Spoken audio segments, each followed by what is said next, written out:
Mine বসালে ইরানকে নজিরবিহীন পরিণতির মুখোমুখি হতে হবে এমন হুঁশিয়ারি দেওয়ার কিছু সময় পরই যুক্তরাষ্ট্রের প্রেসিডেন্ট ডোনাল্ড ট্রাম্প দাবি করেছেন মার্কিন বাহিনী ইরানের 10টি মাইন স্থাপনকারী নৌযান ধ্বংস করেছে।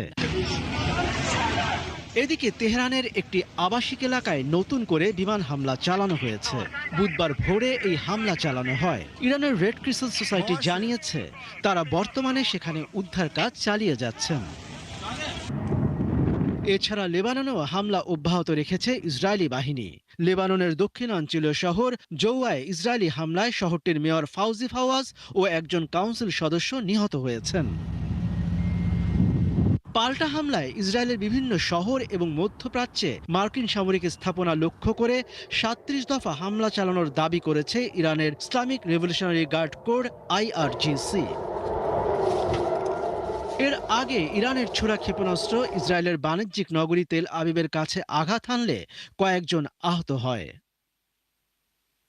এক বিবৃতিতে IRGC জানায় ইরাকের ইরবিলে অবস্থিত মার্কিন ঘাঁটি এবং বাহরাইনের মানামায় অবস্থিত মার্কিন নৌবাহিনীর সদর দপ্তরেও ইসলামী প্রজাতন্ত্রের সশস্ত্র বাহিনী ব্যাপক হামলা চালিয়েছে।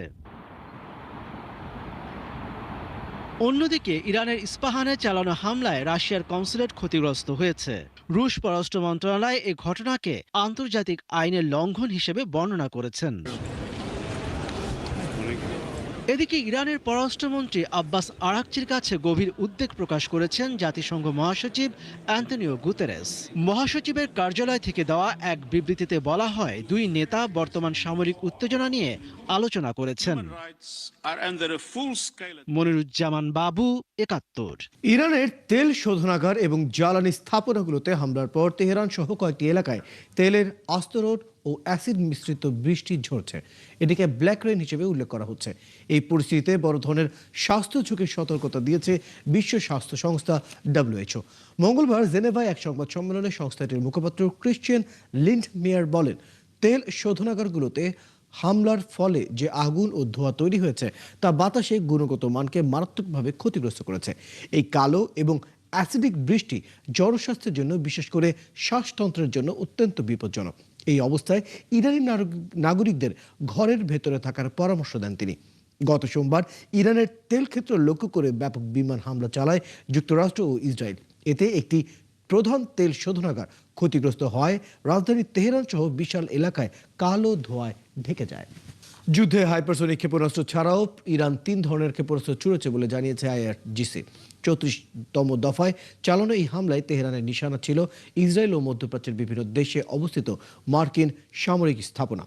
ইরানের ইসলামিক রেভলিউশনারি গার্ড কোর IRGCর বিবৃতির বরাত দিয়ে দেশটির আধা সরকারি সংবাদ সংস্থা মেহের নিউজ এজেন্সি এই তথ্য নিশ্চিত করেছে। এই হামলায় 3 ধরনের ক্ষেপণাস্ত্র ও হাইপারসনিক ক্ষেপণাস্ত্র ব্যবহার করা হয়েছে। এই হামলায় সংযুক্ত আরব আমিরাতের আবুধাবির কাছে আল দাফরা বিমান ঘাঁটিতে এবং বাহরাইনের জুফায়ার বিমান ঘাঁটিতে অবস্থিত মার্কিন সেনাদের নিশানা করা হয়েছে। পাশাপাশি ইসরায়েলের রামাত ডেভিড বিমান ঘাঁটিতে এবং হাইফার বেসামরিক বিমানবন্দর নিশানা করা হয়। চলমান যুদ্ধ পরিস্থিতি নিয়ে রাশিয়ার প্রেসিডেন্ট ভ্লাদিমির পুতিন টেলিফোনে ইরানের প্রেসিডেন্ট মাসুদ পেজেশকিয়ানের সঙ্গে আলোচনা করেছেন। স্থানীয় সময় মঙ্গলবার ক্রেমলিনের বরাত দিয়ে রাশিয়ার সংবাদ সংস্থা তাস এই তথ্য নিশ্চিত করেছে। ক্রেমলিন জানায়, আলোচনাকালে পুতিন দ্রুততম সময়ে চলমান যুদ্ধের উত্তেজনা হ্রাস এবং রাজনৈতিক উপায়ে এর সমাধানের পক্ষে তার নীতিগত অবস্থান তুলে ধরেন। এ নিয়ে এক সপ্তাহের মধ্যে দ্বিতীয়বার তারা ফোনে কথা বললেন। এর আগে গত 6 মার্চ পারস্য উপসাগরীয় দেশগুলোর নেতাদের সঙ্গে ধারাবাহিক আলোচনার মধ্যে ইরানের প্রেসিডেন্টের সঙ্গে ফোন আলাপ করেন পুতিন। আর গত সোমবার মার্কিন প্রেসিডেন্ট ডোনাল্ড ট্রাম্পের সঙ্গে ফোনে আলোচনার একদিন পর পেজেশকিয়ানের সঙ্গে আবারও কথা বললেন তিনি। চলমান ইরান যুদ্ধে যুক্তরাষ্ট্রের প্রায় 140 জন সেনা আহত হয়েছেন। এর মধ্যে 8 জনের অবস্থা গুরুতর বলে জানিয়েছে পেন্টাগন। স্থানীয় সময় মঙ্গলবার দেশটির প্রতিরক্ষা দফতর পেন্টাগনের মুখপাত্র শন পার্নেল এক বিবৃতিতে বলেন, ইরানের বিরুদ্ধে অভিযান শুরু হওয়ার পর থেকে মার্কিন সামরিক বাহিনীর অন্তত 140 জন সেনা আহত হয়েছেন। এরই মধ্যে অধিকাংশই চিকিৎসা নিয়ে দায়িত্বে ফিরে গেলেও গুরুতর 8 জনের চিকিৎসা চলছে। এর আগে একজন মার্কিন কর্মকর্তা সিএনএনকে জানিয়েছিলেন, গুরুতর আহত সেনাদের মধ্যে কয়েকজন জীবন মৃত্যুর সন্ধিক্ষণে রয়েছেন। এদিকে ইরান যুদ্ধে এখন পর্যন্ত 7 জন মার্কিন সেনা নিহত হয়েছেন। ইরানে যুক্তরাষ্ট্র ও ইসরায়েলের হামলার পর মধ্যপ্রাচ্যের উত্তেজনা ক্রমশ বাড়ছে। এমন পরিস্থিতিতে এই অঞ্চল থেকে 43,000-এরও বেশি মার্কিন নাগরিক যুক্তরাষ্ট্রে ফিরে গেছে বলে জানিয়েছে দেশটির পররাষ্ট্র দপ্তর। স্থানীয় সময় মঙ্গলবার এক ব্রিফিংয়ে মার্কিন পররাষ্ট্র দপ্তরের মুখপাত্র টমি পিগট বলেন, সংঘাত শুরুর পর থেকে নাগরিকদের নিরাপত্তায় ফিরিয়ে আনতে বিশেষ উদ্যোগ নেওয়া হয়েছে। এই পর্যন্ত ফিরিয়ে আনা ব্যক্তিদের মধ্যে প্রায় 30,000 জনকে সহায়তা করেছে এই উদ্দেশ্যে গঠিত একটি বিশেষ টাস্ক ফোর্স। পররাষ্ট্র দপ্তর জানিয়েছে, এই অঞ্চল থেকে চার্টার্ড ফ্লাইট ও স্থলপথে সরিয়ে নেওয়ার কার্যক্রম এখনও চালু রয়েছে। সহায়তার প্রয়োজন হলে যে কোনো মার্কিন নাগরিক আবেদন করতে পারেন। ইরান, ইসরায়েল ও যুক্তরাষ্ট্রের মধ্যকার সংঘাতের মধ্যে তুরস্ক সীমান্তে ভিড় করছেন বহু মানুষ। যুদ্ধের ভয়াবহতা থেকে বাঁচতে তেহরান সহ বিভিন্ন শহর ছাড়ছেন তারা। অধিকাংশের গন্তব্য তুরস্কের ভান প্রদেশ, তবে অনেকে আবার এই সীমান্ত দিয়ে নিজ দেশেও ফিরছেন পরিবারের স্বজনদের আশায়। ওরিসুল ইসলামের প্রতিবেদন। পূর্ব তুরস্কের দুর্গম পাহাড়ি পথ, হাড় কাঁপানো শীত আর তুষারপাতের মাঝেও এখন মানুষের ভিড়। গত 1.5 সপ্তাহ ধরে চলা ইরান, ইসরায়েল ও যুক্তরাষ্ট্রের সংঘাত পাল্টে দিয়েছে হাজারো মানুষের জীবনযাপন। সীমান্ত গেট কাপিকই দিয়ে তুরস্কে ঢুকছেন শত শত ইরানি। চোখে মুখে ক্লান্তি আর নানা দুশ্চিন্তায় দিন কাটছে তাদের। তেহরানে বোমা পড়ছিল। আমার পরিবার নিয়ে আমি সেখান থেকে পালিয়ে এসেছি। জাপানে আমার কাজ ছিল, কিন্তু এখন আমি অসহায়। আমার সন্তানদের জন্য সাহায্য দরকার। ইন্টারনেট ব্ল্যাকআউট আর বিমান চলাচল বন্ধ থাকায় ট্রেন বা বাসে দিনের পর দিন পথ চলে ক্লান্ত এই মানুষগুলো। তবে যাতায়াত কেবল একদিকেই নয়, কেউ পালাচ্ছেন প্রাণের ভয়ে, আবার কেউ ইরানেই ছুটছেন প্রিয়জনের কথা ভেবে। আমি জানি পরিস্থিতি বিপজ্জনক, কিন্তু পরিবার বিপদে থাকলে আমি দূরে শান্তিতে থাকি কিভাবে? অন্তত আমরা একসাথে মরতে তো পারবো।